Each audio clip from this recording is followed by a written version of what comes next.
Hey, it's Chronologically Gaming, the only channel that's perpetually retro because we're playing every video game in order of release. And yes, I am old enough to talk about video games of this vintage. Welcome everyone to May of 1982. Are you ready for this? Way down deep inside of every man, there's a little boy, an Atari fan. Does anyone really play that way with the paddle controller? The boy will come out when he plays a game from Atari. Have you played Atari today? Give a man an Atari game and he'll turn into a little boy. But don't worry, he'll be grown up enough to share it. Have you played Atari today? That's a good point. Yeah, maybe a mom played that way, but that's exactly how my wife feels about my video gaming. I just turned into a little boy. Or you must be really into Super Breakout if that's the case. All right, so today we're going to be talking and playing no games because we're going to be checking out the May issue of Electronic Games, the best video game magazine at the time. Let's see what Electronic Games issue 3 has for us. This issue is, like the other Electronic Games, covers lots of stuff. It covers the video games, computer games, standalone games, and arcades. And at the time, video games is how they referred to console games. So I guess all the other ones aren't video games and only these are console games. But just so you know, this does cover everything. It's the gamut. It's the magazine that I would have made if I went back in time as Chronologically Gaming to make a magazine. It's fantastic. So this one is the issue. Move over, guys. Here come the gals. Women enjoy the arcade revolution. And there is a woman playing Centipede, which was pretty popular at the time. Pac-Man, of course, was another one that drew women to the arcades. But no woman looked like that in the arcades. They were still pretty seedy for the time. Maybe she was in the mall and just wandered into the arcade. We also have strategy sessions for a few other things. Preview of video games in 1982. And then talking about the left-handed joystick. So a lot we get to cover in this one. This is another time that we're not going to be going through everything in the table of contents because we're going to go through there as much as we can in the magazine through the whole episode because this is awesome. Love this one. So this is an ad for Atari. Can't compare it to any other video game because they're only comparing on the console. They're not comparing to computer because we saw a few copies of people doing that. Oh, that's why you played. Yeah, right. All right, so after the ad for Atari, here's our table of contents. And we're not going to go through everything here because this is pretty much, we're going to talk about everything in the magazine already.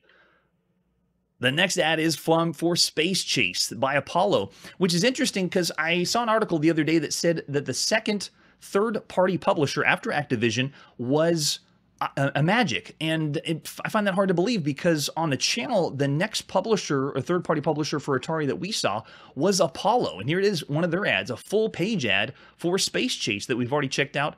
There it is in the bottom left of the box.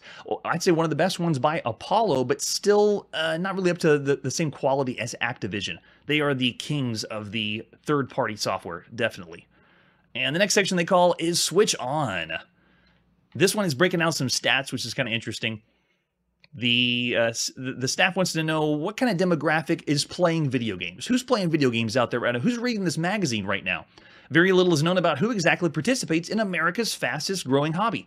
They say the typical arcader is a 25-year-old male. Although the number of female players is rising rapidly, see Joyce Worley's Women's Join the Arcade Revolution in this issue, it still says over here on the far left that men account for 96% of the total video gamers out there. So are women really starting the video game revolution if 96% of them are men? At least what it says here on the side.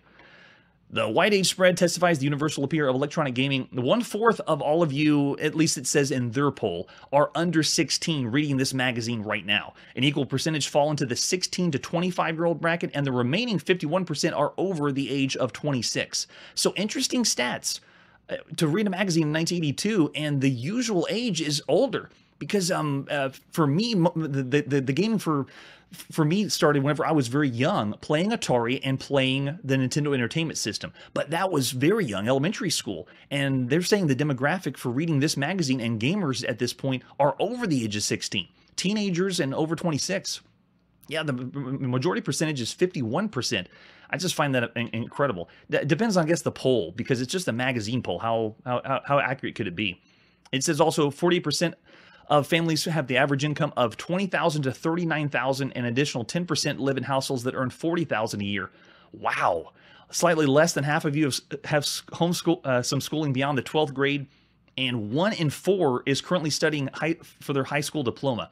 They say that electronic gaming readers own a video game system, and they say that 55% of them have the Atari 2600 at home. They say that Odyssey 2 and the Intellivision represent 18% of the survey sample. So only 18%, they say here, have the Intellivision. That's crazy. And then we say that nearly 1/4 already own a microcomputer. Another 44% expect to purchase one within the next 12 months. So not too much having microcomputers at the time. Atari's 400, 800, and the Apple II Plus are currently the most popular. I'd love to see the actual numbers. What is the #1 computer right now in May of 1982? Is it the Apple II or is the Atari home computer? Yeah, this magazine was the best. I would say the one you should be checking out to get the most of all video games, all the spectrum, arcade, home consoles, computers. It's got it all. And it also says arcading is an expensive hobby? Typical player spends about $5 a week in the arcade. Approximately 28% shell out $15 to $20 a week. Wow, in the arcade. Well, I guess a week? Well, I don't know. In 1982 per week, that's a lot. It's still taking quarters at the time. So that's your future poll. And then over on the right is just Arnie Katz coming out of the, telling out that he's not Frank Laney Jr. He was writing under a pseudonym. So here he is, the real Arnie Katz is out, and he's writing for Electronic Games. All right, so let's scroll down to our next ad. This is an ad for the Coleco standalones. And I first saw this and was bewildered because on the show, we prepared every standalone that I could get to run through emulation. But over there is Galaxian. There was no standalone way to play the Galaxian handheld, so I was going to miss it. This is it. This is where we'd see the Galaxian handheld. I know it existed, but I thought for sure that there'd be a way to play it or emulate it, but there's not, at least to my research. But there it is, the best, where all the rich kids got the handholds back then. All right, our next section is the Electronic Games Hotline. And this one just has some quick news of what's happening in the world of video games. Over here on the left, not looking too good for Apollo. Apollo's offering a recall for Skeet Shoot, which is the game that we checked out on the channel. We played with John D'Elia when he came on. It was one of the first ones we saw by Apollo, what we would consider the bargain bin at the time. They have an example of a really bad screenshot. It still looks manufactured. It doesn't look like an actual capture of the screen. They just put together on construction paper what it is. It always looks that way whenever you see it on boxes and on the magazine. That's true. Pinball machines were still popular at the time. Getting your parents to pay for you to go to the arcades and play those. I wouldn't say the competition is kind of neck and neck though, because pinball still hasn't been taken over completely by arcades. It's still very popular. So this is offering a recall that Skeet Shoot is one of the first cartridges they made, and they're having problems with it. The designer created the game, has too many lines on the screen, which the one we played must have been one of the ones after the recall. So it had no problems with the screen. It was just not a very good game. But you can send your defective cartridges to Apollo. Thanks, Apollo. That's some high quality. And here's some people playing actual barnstorming in Activision, going to on the field to get some insight on how to play the game or how to create the game. And then over here, the Odyssey 2, this is the Odyssey Outlook, the premiere of a few new games. Freedom Fighter is coming, a UFO-type science fiction shootout. The Great Wall Street Fortune Hunt, which Freedom Fighter is another one that we're going to be checking out really soon on the Odyssey 2. The Great Wall Street Fortune Hunt is another one of those really giant, let's mix a video game and a board game together. And we've been waiting a while for this one because the big one was Quest for the Rings, which was fantastic. One of the best games, I'd say, for the time. But Great Wall Street Fortune Hunt, everyone's waiting, and we've seen in a few magazines they've advertised, get ready, another big, massive / board game video games coming out. But Great Wall Street Fortune Hunt, it's not really much to look forward to. But over here is Pac-Man Fever. I mentioned that in our last episode. Pac-Man Fever is now on the Billboard charts, despite what people would believe. There's a video game song on the Billboard charts. Yes, there is. The Rockabilly Style Pop songs rocketed to the top 100 chart to become one of the biggest novelty hit singles in several years. Did you hear that one on the radio? It was that popular. A video game popular song. Pac-Man fans absolutely love the idea. 2 days later, they came back to me with the song. The album will be released this month. How about that? That's pretty cool. And then over here is Video Game Gum, which I guess they got to put whatever's in the news. But yeah, it's Asteroids Bubblegum. Okay. And then over here for the computer side, what's coming up soon? And the new IBM personal computer hasn't drawn much response from arcaders thus far. We are on the top of the top, the newest of the new here on Chronologically Gaming. So we've seen what IBM has to show for video games. First among them is Automated Simulations, expects to have IBM-compatible games available for the end of the year. It's going to go up and up. We know IBM's going to be pushing out some really good ones. Yeah, the Rockabilly Revival. Is that why it got so popular? Because there was other Rockabilly songs that were coming out at the same time? And then we also have Sentient Software doing Oh Topos. I don't know why they advertised that one. I guess it is coming up. And then Mike Potter, Ace Atari programmers, moved to Crystalware and to Synapse from Crystalware to Synapse Software. And Mike Potter, we've seen him do a few games on Crystalware, pretty good. He's revised and improved version of Protector is already out on computer, which I don't think we've seen that one yet, but we will. Oh, we will. All right, going on to our next section is still in the hotline. Over here on the left side is Electronic Games Picked Hits. And this is what they say are the top hits currently for May 1982. And we have popular video games. Bear in mind, video games just means console games. Their number one game, they say, is Asteroids for the Atari VCS. I don't understand this. Why? Why would Asteroids on the VCS be the number one game? It is good, but there's better games for the Atari VCS, and there's better versions of Asteroids. This is the one that the asteroids don't even follow physics. They just kind of fall on the side of the screen. I wasn't impressed since we've seen every single video game, but I don't understand why it's the number one. Maybe because Asteroids is so popular. Missile Command, in my opinion, would be the number one. And Adventure, yes. Adventure and Missile Command, yes. But why is Asteroids number one? I don't get it. Space Invaders is still kicking, the killer app. And then we have on Intellivision, which it's cool they have Intellivision and the Odyssey featured here. Baseball, Space Battle, Football. And then Kaboom is up there, yes, with tennis. UFO on the Odyssey 2 is all right. I would say Quest for the Rings would be a better one. But these are handpicked, I guess. That's a good point. Maybe someone was bribed. It's got to be. It is a good game. Asteroids is good, but it's not the best of the best for the VCS, especially now. There's a lot more that you could play out there. Think of all the games that Activision's pumped out. And then we have popular computer games. Star Raiders, they say, is still number one. That's excellent. Space Invaders on Atari is an excellent one for the computer. Missile Command, really, really good. They don't have... Oh, they have the TRS-80. Adventureland by Scott Adams is on here. Cool. With Jawbreaker pulling up the number 5 position. And then we have even CoinOp. They've voted the arcade games what is the top position. They still say Pac-Man is number 1 for arcade. Then Asteroids, Defender, Centipede, Space Invaders, Battlezone, Missile Command, Gorf, Venture, and Galaxian. And this is what, I guess, readers, looks like 600 reader polls were returned. So you got a little bit of a demographic for the readers of electronic games. And then over here we have the Astro update. Astrovision's taking control, firm control of the old Bally Professional arcade system, which is another home console. So they are now the reason why you can sometimes get Bally Professional Arcade and sometimes you can get Astrocade as different names and under Astrovision. They took it over now and they say they're going to be making some new games, but it's not going to save the console. Sorry to break it to you. They demonstrate their new Galactic Invasion at the trade show. That's the picture we see here on the left side with the Galaxian champ Mike Kohler, who's 14 years old in the picture, setting the new world record at the 9th level. So he's playing the console. I'm looking down. Yeah, you can see the controllers. They're the ones with the trigger and the analog control at the top. Not going to help him. Then we got an ad for the Pit over on the right side. Just check that one out. Kind of a difficult take on Dig Dug, or the digging game. I would say Dig Dug's better. And then we have Mattel, what they're doing with the Intellivision. They say, don't be surprised to hear sounds of explosions and digital counters reverbererating throughout the land. They'll indeed be alive with the sounds of Astro Smashing as Astro Smash is released. Special package master components have Astro Smash cartridges, along with entry blanks, can be obtained from dealers that can take and practice their high scores at home. There it is. Plugging in your IntelliVoice to your Intellivision to make it talk.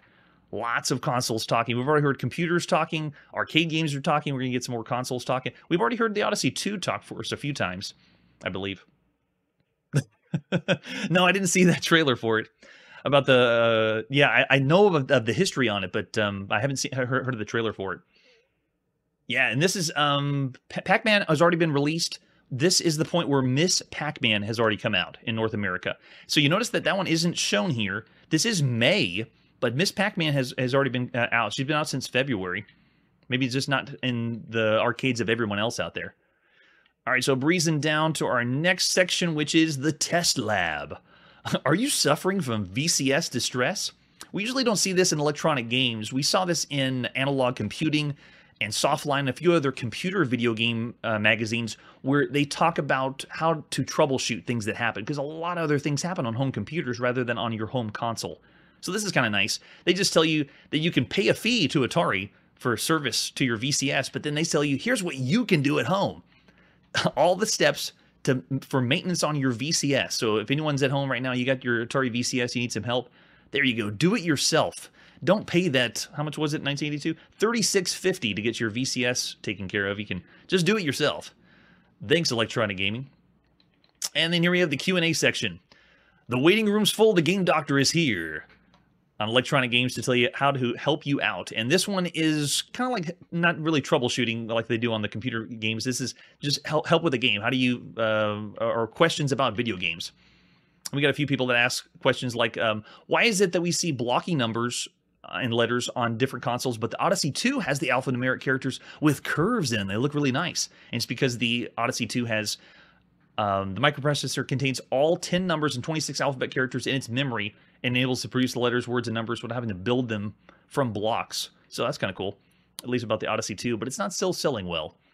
And then we have a question about auto racing for the Intellivision. And how much of these are actually real questions submitted by users, and how much of them are staged? Because it's possible that these could have been the companies wanting again to market for the console, so they put in a fabricated question. You never know. You never know. Actually, so this one over here is interesting. Is it possible to use the graphics generated by the Atari 400, 800 to create a pattern and then edit them to videotape? So professionalize them and make your own video production for it. And they say, yes, you can do it, but it's not going to be a snap. You have to do a bunch of stuff that they explain. But here's some more screenshots that lead me again to believe that it's not real screenshots taken with a camera. They're just making them up to look like the games. There's an example of the asteroids and alphanumeric on the Odyssey 2. All right, and here we go. We got an ad for KC Munchkin, the new game on your Odyssey 2. You don't destroy your enemies, you simply eat them. We've even seen in Europe the release of Munchkin on the Philips Video Pack. So KC is all over the place. He's in Europe and in North America right now. The better Pac-Man game or Pac-Man style game to play at home. And here is the Odyssey section. They're really trying to push, please buy an Odyssey 2. Everyone's buying Atari. Will you please buy it? Here's what you get. And it's a really big ad. I think it's 2 pages. We've seen this a few times in Electronic Games. They break down everything. The unit value, the cartridge, the games you get, game selection, the keyboard, special function keys. Look at that. And it's got a joystick. You like joysticks? Come on, buy the Odyssey 2, please. Look what the experts say about the Odyssey 2. Yeah, they're really milking the advertisement for the Odyssey 2 there. And then look at this. It's even longer. It's more than 2 pages. 40 fun games available. There's all the ones. And I think we've seen everything. UFO, Monkey Shines, football. By the way, Monkey Shines was the very first way you could play a jumping platformer at home that we've seen. We play everything, so I was surprised. Of all the games after Donkey Kong, this was the first one as a home console game. Monkey Shines is the winner. I really hope it doesn't endorse cannibalism.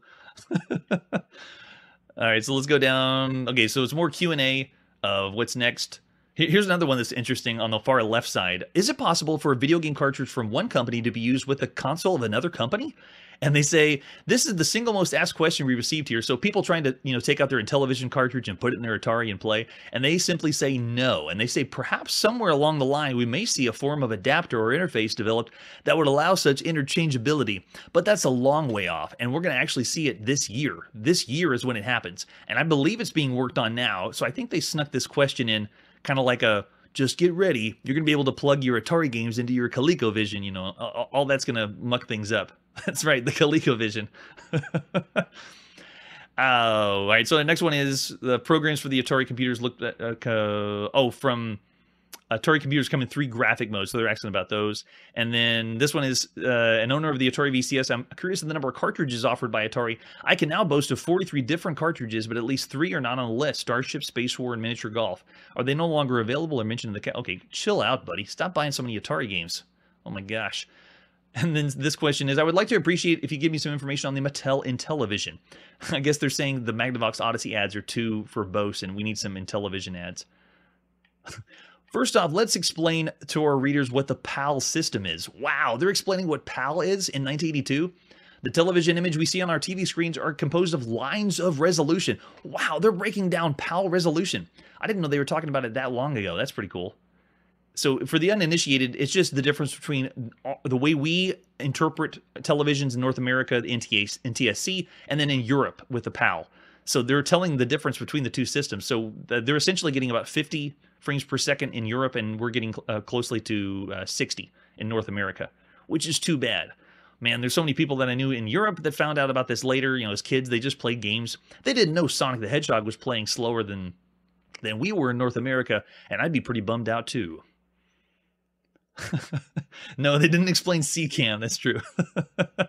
We played everything. Well, I don't think we've seen CCAM yet. It hasn't. We haven't had any games in that region yet, but we will. We'll play. Oh no, we played New Zealand. We have. Yeah, we have played. We played CCAM already.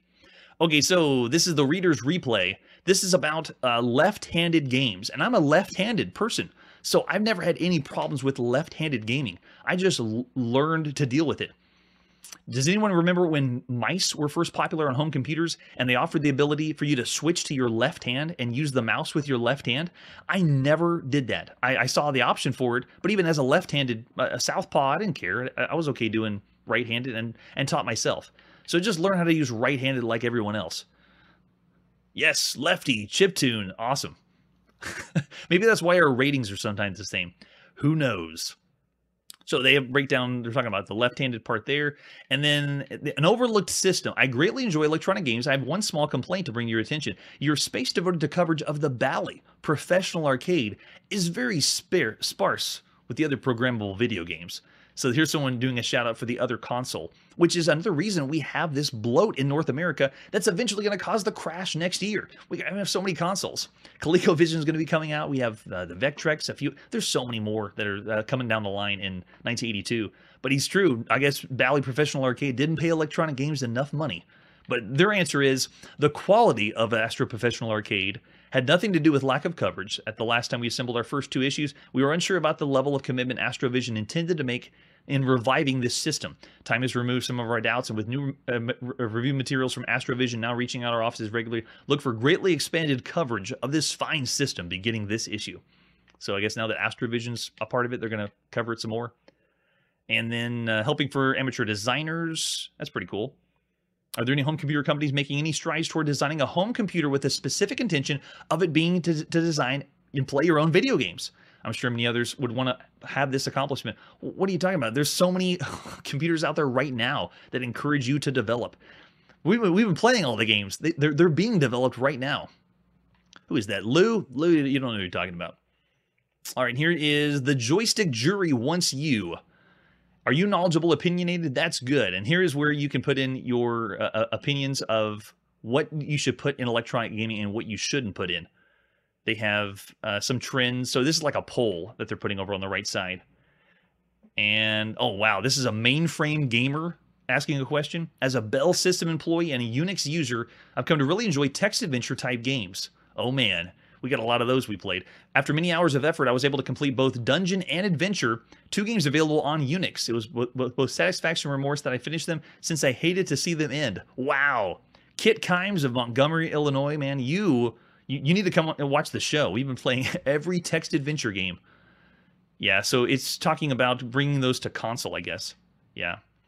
And here's an ad for the selection of games that you can play from GAMES. Never heard of that company. But if we can buy all those, let's do it. All right, so here is the Video Game Outlook. And this one is breaking down some of the games that are going to be coming out on consoles.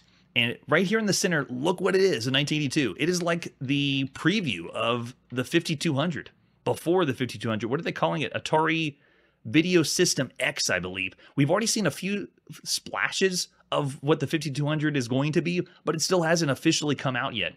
They're just teasing us, Atari. All right, so we got Demon Attack, which we haven't seen yet. Oh, man, that one's great for the VCS. Then we have Trick Shot, another one that's kind of cool. a different take on Pool that comes out, Star Voyager, and then Space Fortress, which I think that one is for the Bally Astrocade. And then they also tease the Great Wall Street Fortune Hunt again for the Odyssey, which is not going to be a good one. Not compared to the other big ones like Quest for the Rings. Okay, so after that, then they talk about, oh, here we go. Yes, what do they say about Atari Pac-Man? Because it just came out. Some specifics are a bit murky. It ought to be several complete new video game systems available in January. Here's the rundown. Oh, okay, so they did talk about Pac-Man back here. There it is. Oh, that's the coin Pac-Man. 1982 cartridge includes games on a broad range of topics. Okay, so this is their picture, though, of Pac-Man on the Atari VCS. Coleco game system. I want to review. I want to hear someone talk about Pac-Man right now. It's brand new. There's going to be 12 new cartridges on the VCS, another dozen on the Super Game System. That's what they're calling the 5200 right now. VCS titles include Super Breakout, Star Raiders, adapted from the... Okay, yeah, they're pointing out that the Super Game System is pretty much the Atari home computer, and then they convert them to a console. Then they also have Haunted House, Pac-Man Defender, and Berserk that are going to be coming to the Super System. Is that what these are? Are they supposed to be screenshots of what the Super System is going to look like instead of the VCS?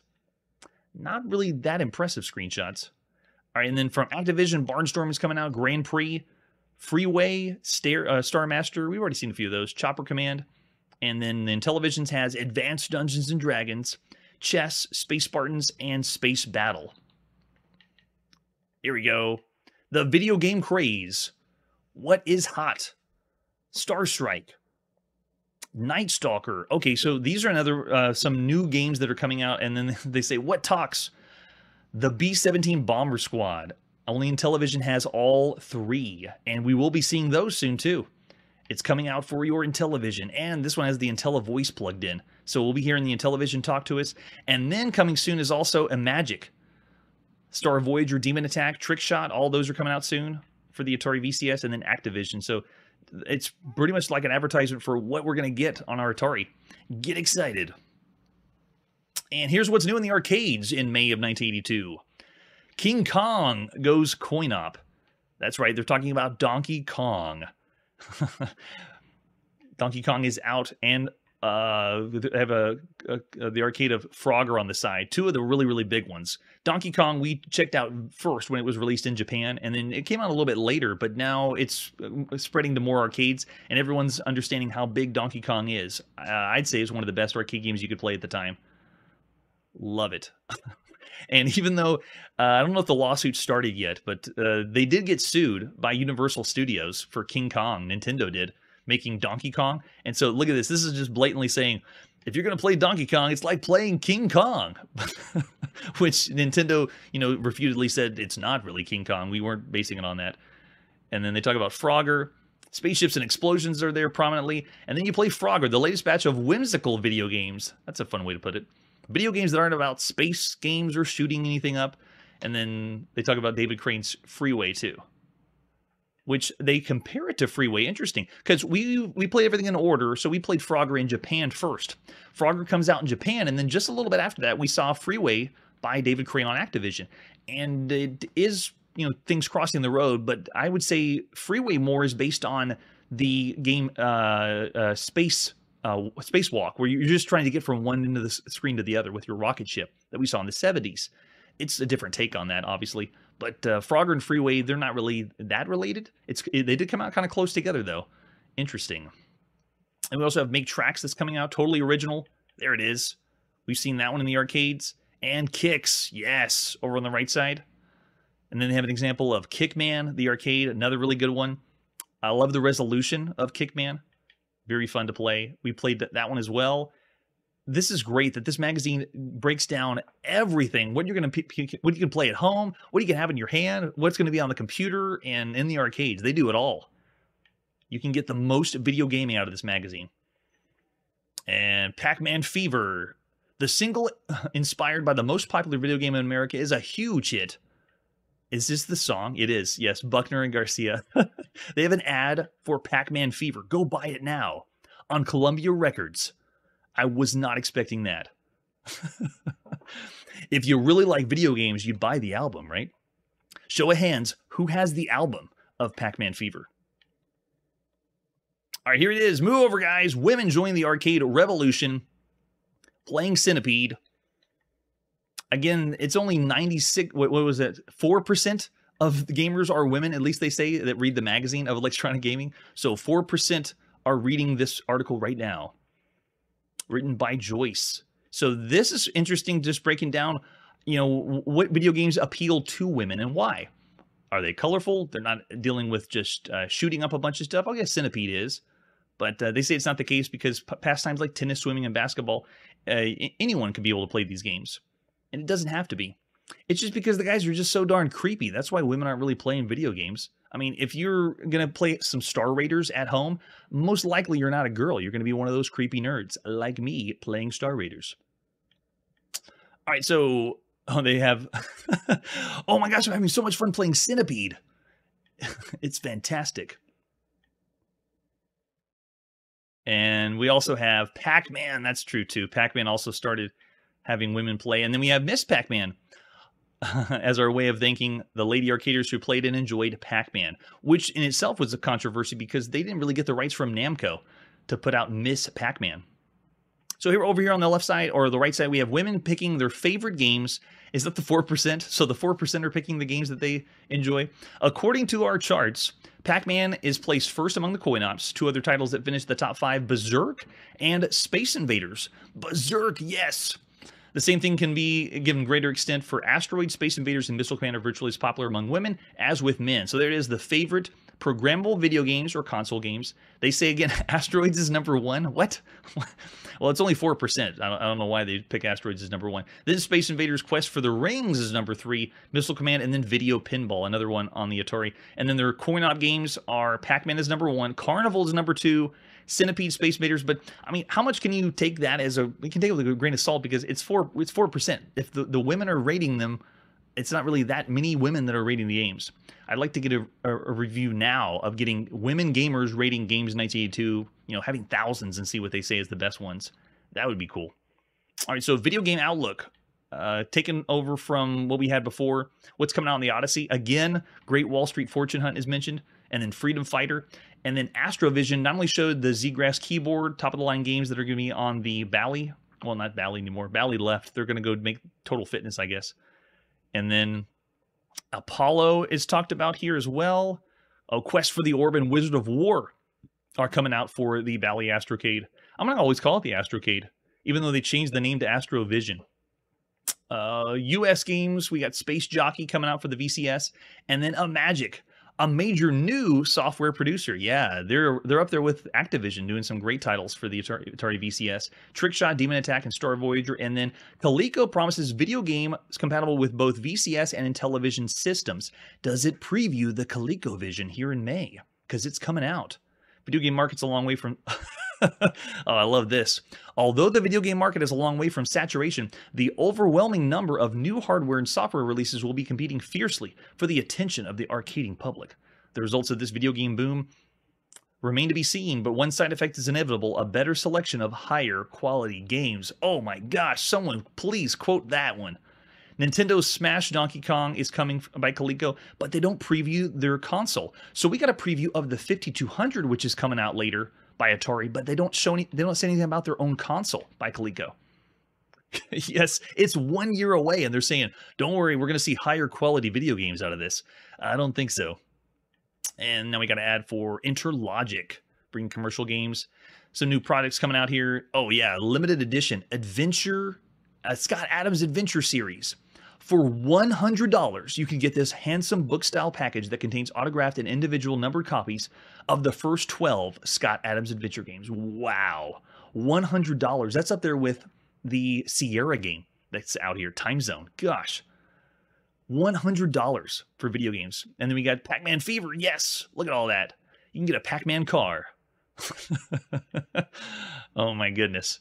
All right, here we got to add for the Player's Guide to Electronic War Games. This looks like space games again, at least for the artwork. All right, so video games going to war. What is a war game? It's more of a strategy game. And they talk about what is their opinion, war games and the kind of war games that are coming out. Combat is the most widely distributed VCS cartridge by virtue of the fact it comes packed with a VCS console. And then over here on the left, they have, is that Seawolf? Yeah, there we go. Seawolf for your VCS. And so what's a war game then? Combat really isn't a strategy game. It's just another action game or tank style game. Then they have dogfighting games, Air Sea Battle, Red Baron. Oh yeah, in the arcade, Red Baron's awesome. Seawolf, Victory at Sea. Oh, that's going to be on the Astrovision. Okay. Or the Bally Astrocade. And then we have Conquest of the World. Oh yeah, War of Nerves. That one is slightly strategy. You can even say borderline real-time strategy, War of Nerves for the Odyssey. That's pretty nice. And then Armored Battle. It's just combat with updated graphics. Not better gameplay, though. It's close. Combat's more nostalgia than Armored Battle on Intellivision. Intellivision's still impressive to me. Even with all these games, all the consoles. It's pretty cool. All right, so let's breeze through this part. And computers create the electronic battlefield. We have, now here's some real strategy games. Waterloo on the Apple II and Atari 800. That's it. That's what I'm talking about. I thought that was what we were talking about for war games. Napoleon's Campaign, the Battle of Shiloh. These are the, you really want to get down and play a strategy game kind of games that we played on the channel. There it is, a great screenshot of Shiloh. Is that one manufactured too? Yes. I don't think they took an actual picture of Shiloh. Wow. Those are the kind of strategy games that we can't play or showcase as well on the live show because you could spend months and months playing those. But they have the Shattered Alliance and then Dark Forest. Oh, the one we couldn't get to load by Serious Software. 1 to 6 players attempt to conquer their neighbors and loot captured castles of their treasure in this entertaining area movement game. Getting in everyone's way, especially in the solitaire variants, are the Gruds, which is that green-looking goblin. Get ready for World War II. Now, what is this artwork from? Women riding on Pegasuses. Pegasuses? Maybe that's Dark Forest, because there's a few strategy games that are out there that take the fantasy approach, not the full-on historical war game. There we go, yeah. So this is just the full-page spread. War games invade the arcade, so their definition of war games is a little loose. It's not strategy. Like you think of a board game, the war game genre.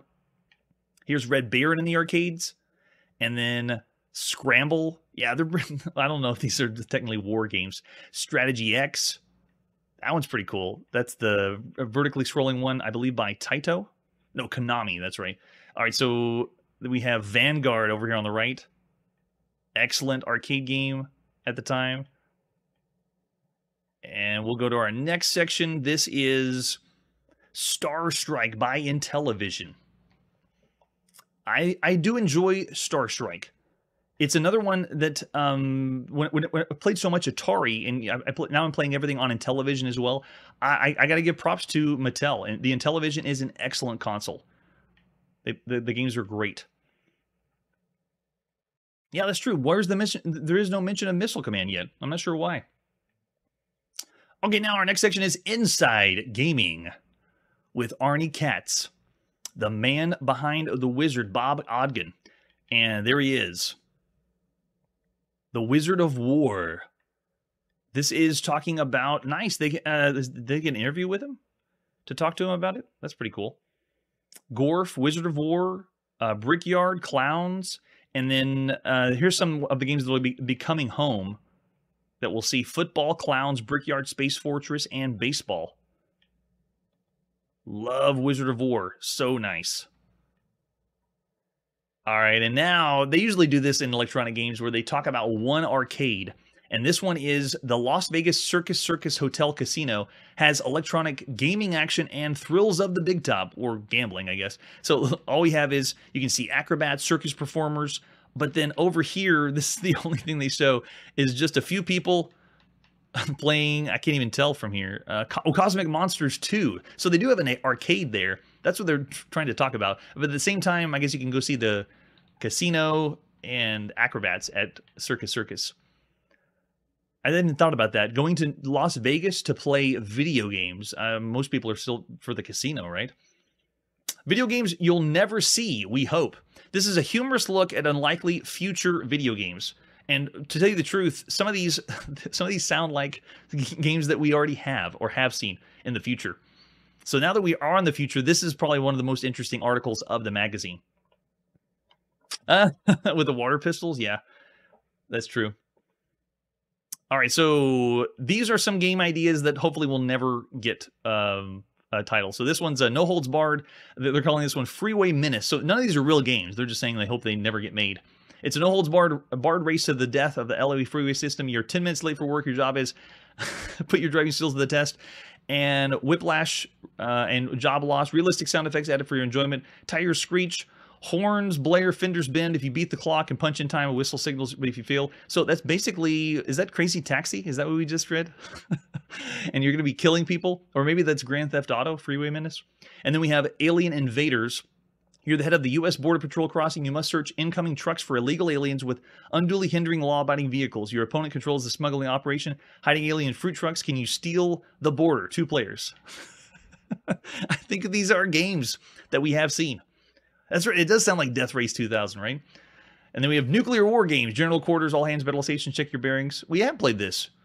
We have played a global thermonuclear war. Yeah, this one is an actual game. That we will play.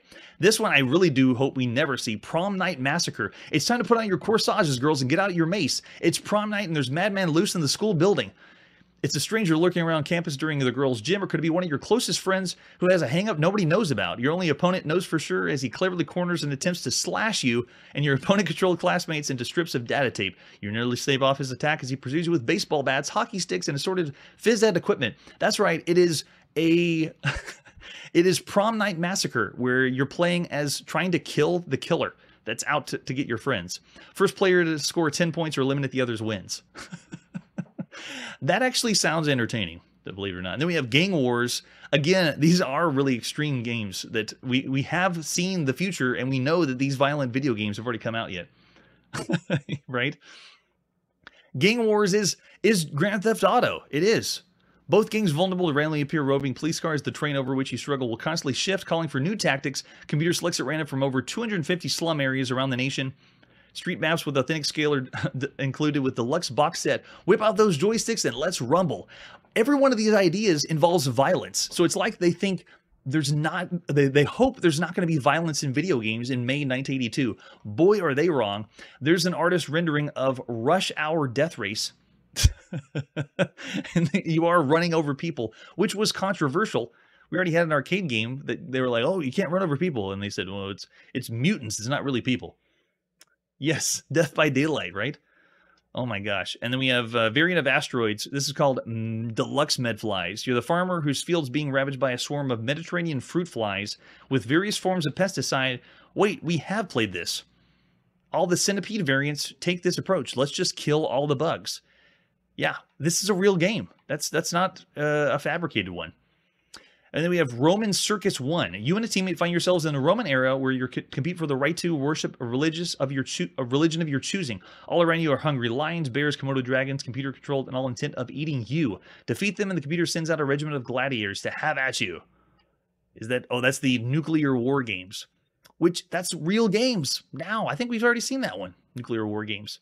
But Roman Circus 1, and Roman Circus 2, the second version of this surefire hit. The roles are reversed. You and another player become the hungry animals, gaining points by devouring as many Christians as possible before the computer judges the signals at the end of the time limit. So you're playing as the animals. I think we've seen that as a game too. They're predicting the future here. And then the last one, is this the last one? Is the PADI Scuba Scare. Spin in your mask and tighten up your weight belt for you and your opponent, or diving buddies, this time using U.S. Navy dive tables provided by this game's cartridge. You and your buddy dive the depths randomly determined by the computer. You descend in murky, turbulent waters and search for the lost treasure of Andrea Doria with only 500 psi gauge pressure remaining on your tank. You have to conserve your energy as you risk decompression sickness, nitrogen narcosis, and subcutaneous emphysema. Wait, so it's a diving game, right? That's all it is. That's not that big a deal. I would say that one is the way to end up. But how many of those remind you of Grand Theft Auto? That's crazy. Too cool. Oh, we have more. No, there is more. No, we do have more. Okay, so we got... we have Teacher Terror.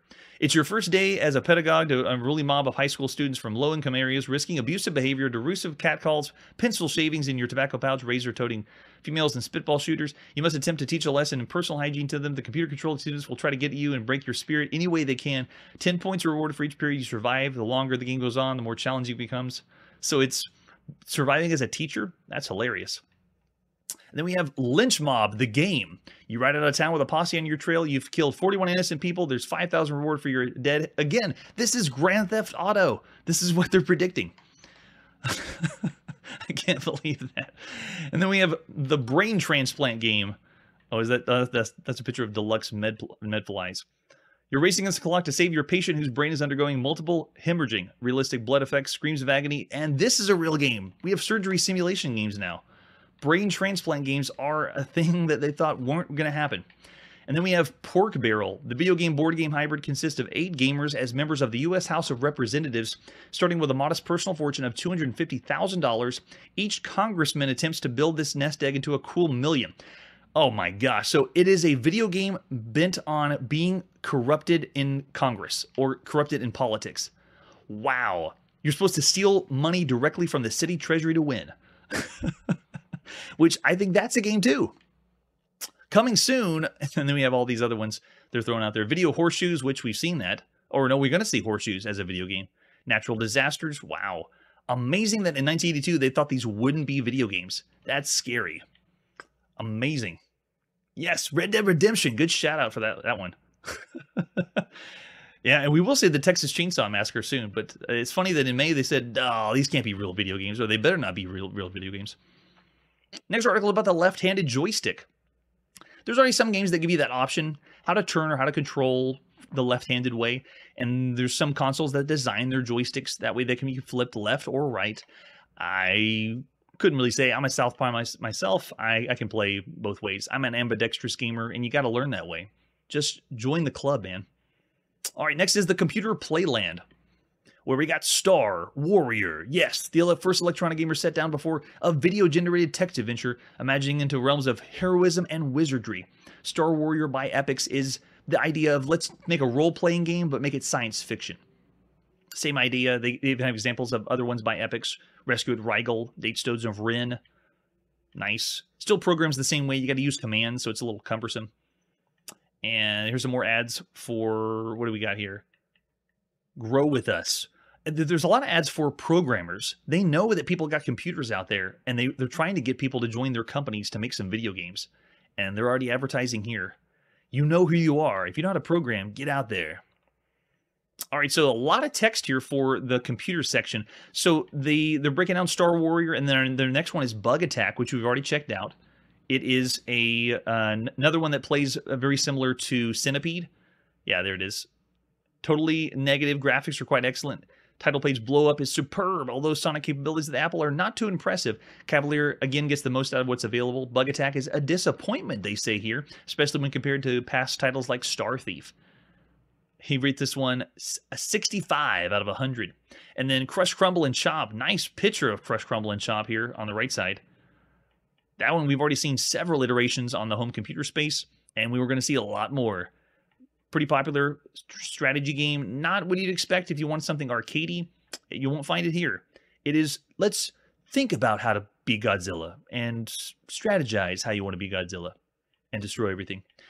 And then we got Thief, another Berserk clone. Oh, here's a where's the Thief? I know they had a picture for it. There we go. Thief. Another one we've played, and then Shooting Gallery. I love how the reviews, they obviously don't do the 5-star rating system or say on a scale of 1 to whatever like we do here on the channel. They just flat out just say what the game is. So they say, like, for example, Thief is a superb game. Highly recommended you play that one. So you have to read through the whole article to get. What did they say about Crush, Crumble, and Chop? Is offbeat. Fascinating and solidly constructed strategy game. There'll be more than a seldom played curio in your collection.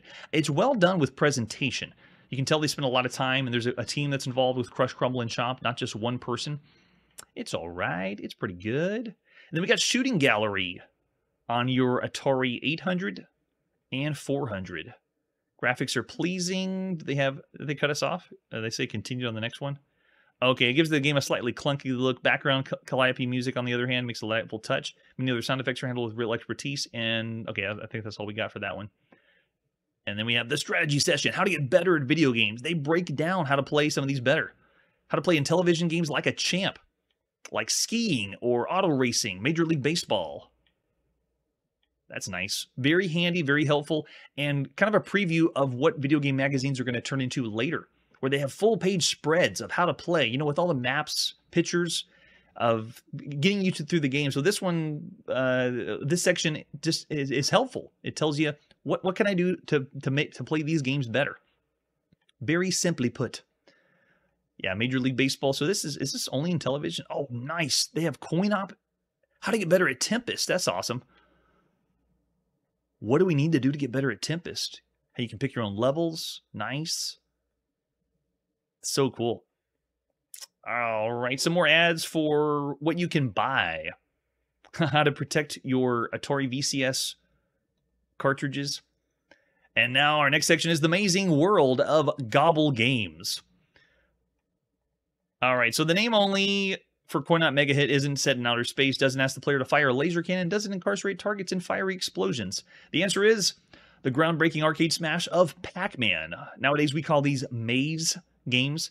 They're calling them amazing world of Gobble Games, I guess. So this is a bunch of clones of Pac-Man, like Take the Money and Run, Slot Racer, Gobbler, Jawbreaker, and they're not even going to cover the full gamut. They do have Casey Munchkin on here, and Miss Pac-Man, Mousetrap, Crush Roller, Lock and Chase, Roundup. Oh yeah, those are some really good ones that we've seen in the arcades. But there is so many more that we've seen on the channel. And what I'm working on now is turning the link we have down below of all the games we've ever played and adding even more information. So if you want to find and say, what's that game that was a maze-style game? You can just do a search for the maze-style game and be able to find it. I need that because now we're getting up to the point, we're almost reaching 2,000 games we played on the channel, and it's getting a little hard for me to remember which games we played and what they were like. So that'll be helpful. Lots of Gobble Games out there, way more than this one, because we're playing it all. And here's the clubs for gamers. Yes.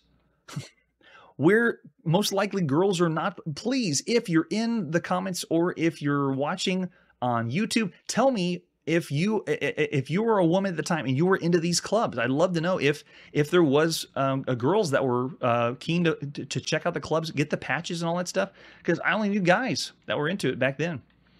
Clubs for gamers. There it is. There's everything you can get from Activision. All the patches. Nice. Activision was the best at it. They really made you feel like you were a winner getting the high score with the patch. And then we have, hey, Atari Age. Nice. Which is that? Yeah, the newsletter for Atari. Yeah. I think that one's coming out. Or at least the first official one we're going to see by Atari Age. We've already checked out Analog and then Atari Connection, and we'll be seeing that one too. So this is all the different, like, showing you just how big video gaming was, all the clubs, people that were into the game. And next we got to add for, what is this? Oh, electronic basketball. So this article is just letting you know that basketball wasn't very prevalent with video games, because other sports game titles that Pong started were easy to translate. Tennis, soccer, and so forth. But basketball was a little more difficult. And this one is breaking down, hey, if you're a basketball fan, you want to play some video games, here's the ones you want to play. You want to check out the one on the Atari VCS over here on the right side, and then Atari Basketball on the Atari home computer, which is still a great game. The Atari Basketball one is one of the best ones you could play. Oh, but the Intellivision Basketball, oh yeah, adds the complexity. There it is in the center. So, article for all those basketball fans. They're kind of missing out. It's harder to program the basketball games. Tennis is a little easier. So we got another ad for Space Chase by Apollo. What is it? What's $100? Oh, the monogrammed edition only? Wow. Who has the monogrammed edition of Space Chase by Apollo? My gosh. All right, now we go to the Programmable Parade. This one is all about barnstorming. That's going to be coming out soon. There is the classic Activision Rainbow. Barnstorming's all right. It's a pretty good game by Activision. They're heavily advertising for it. They got also Bally Pin on the Astrovision, Space Chase on the VCS by Apollo. Just letting us know what's going to be coming out next. We'll be seeing all of those. That's great. We'll breeze by that. And then we also have horse racing on the Intellivision. Not just for betting. You can even take control of some of the horses. So it's an all right time. Then we have Conquest of the World, the follow-up to the Quest for the Rings. It's another very ambitious title. It's almost like this series on the Odyssey 2 just progressively got a little less in quality. Conquest of the World was second, and it wasn't up to the scope of Quest for the Rings. It was okay, not as good. But then you get to the Wall Street Challenge, and it's not really the best experience. And there we go. We got Steeplechase 2. Nice. To check out. Oh, yeah. We'll be seeing that. And then the last part is the standalone scene. What's happening in the world of handhelds? Since I've done the channel checking out everything, including handhelds, the handheld world is a deep, deep chasm. There is so many handhelds from so many different companies all over the world that I believe we're going to be finding electronic handhelds until the end of time. There's always more and more to find. I got a few places I go, like the Handheld Museum or the Handheld Expo, for websites that are trying to collect and find as much as they can, getting artwork and stuff like that. But this is a good place to go to get an idea of handhelds that you couldn't find anywhere else, because some of this stuff can get lost. You'll never find them again. They're going to talk again about the Dungeons and Dragons handheld that we won't see. It's this one right here. There it is. Because this one is it's not all electronic. You can see it's got actual board game pieces. So we're not going to be playing it on the show. You'd have to actually get the board and play it yourself. Cool handheld, though. And then we also have the Casio boxing game, which is on a calculator. Wait, is it yeah, it's a calculator first. So they're already getting boxing for your calculator that you can play. That's pretty cool. And we have Space Invaders, the Intex Space Invader. This is the standalone one. And then we have some ads for any other handhelds. Or is that it? No. Okay, then it goes into our adventure games with a big spread on Castle Wolfenstein. One of the best games that you could play at the time. Really enjoyed that one. That was another game that when we started playing it on the live stream, I wanted to keep playing after the stream. It was too good. Love it. And then Cyborg by Sentient Software on Apple II, which they're also getting Ootopos, which we played the first version, which is text only. And that adventure game is going to end up having graphics later that we'll be playing. There it is, Castle Wolfenstein. Where'd they get that screenshot from? It's not red. On the Atari home computer, no, it's not red on the Atari home computer either. So I don't know where they're getting that picture from. On the right, though, that is the Atari version of Castle Wolfenstein. And Analog Adventure, nice. And then, as usual, they have the poll that you can fill out, send in. Look at this. What sex are you? Age, family income. This is where they're getting all their information. So that is helpful. And then what's next in electronic games? The Grand Slam. We're going to have the national pastime of the most popular topics of electronic sports simulations. Electronic games will help you separate the pennant-winning baseball games from cellar dwellers. Oh, really? Then we have the Player's Guide to Electronic Adventures coming up next. Pac-Maniacs and some tips for mastering Pac-Man. And a few other things. You can see all they also want to know which part or sections of the magazine are popular or not popular. This one's going to be on sale May 11th. All right, so that was Electronic Games, Issue 3. We got to put our video game playing. We really didn't play any video games today. We read all about video games, but we'll be playing some video games next time as we check out everything from 1982 and moving forward. Think of all the consoles and games coming out. Lots to look forward to. Always something new to see. That's it for today. And like I always say, when all else fails, use fire. Hey everybody, thanks for checking out the channel and joining me on my quest to play every single video game in order of release. We'll be streaming live every weekday at 9 p.m. Central, so join us and let us know if we missed any games along the way. This video would not be possible without Launchbox, RetroArch, and MAME. Tell all your friends there's some crazy guy named Chronologically Gaming trying to play every single video game. We have links down below that'll send you to places like our Discord and Patreon, and one that says all the video games we've ever played. If you go there, it's a list of everything, and you can click right to the game you want to see. Chronologically Gaming is the name to look for. We are Perpetually Retro, and we will catch you next time.